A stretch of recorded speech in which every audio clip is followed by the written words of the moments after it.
Lesson 5.2, Properties of Rational Exponents and Radicals. Our essential question today, how do you use properties of exponents? There were 6 problems left on the page for independent practice. Let's look at those answers. So I see that we are sharing the same root. It's a third root of 8 being multiplied to a third root of 27. Since they are sharing the same root, then they need to be under the same shared root of 8 times 27. So we actually have the third root of 8 times 27 is 216. What is the third root of 216? That is 6. I see they're sharing the same root of 3.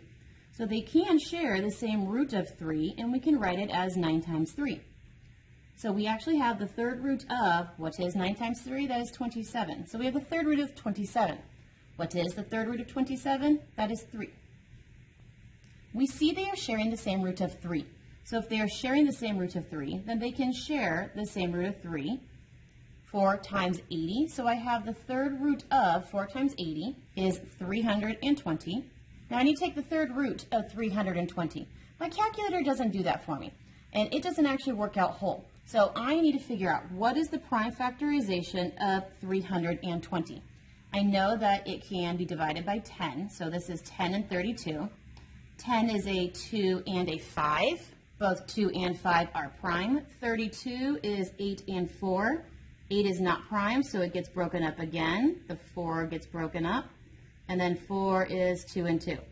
So I am taking the third root of all of this prime factorization.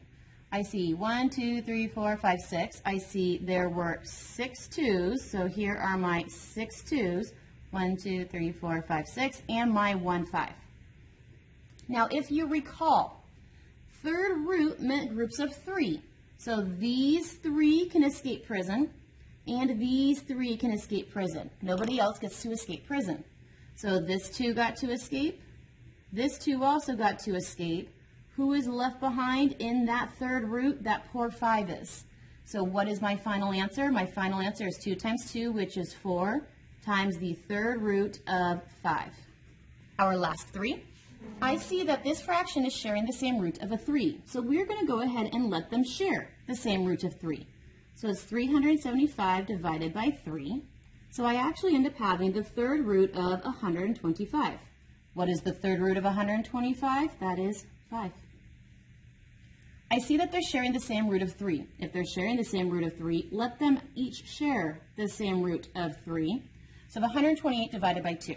128 divided by 2 gives me the third root of 64. So what is the third root of 64? What number multiplies to itself 3 times to get 64? That's 4. Last one, they're sharing the same root of 4. So let them go ahead and share the same root of 4. This is 243 divided by 3. So we actually end up having the fourth root of 243 divided by 3 is 81. What is the fourth root of 81? The fourth root of 81 is 3.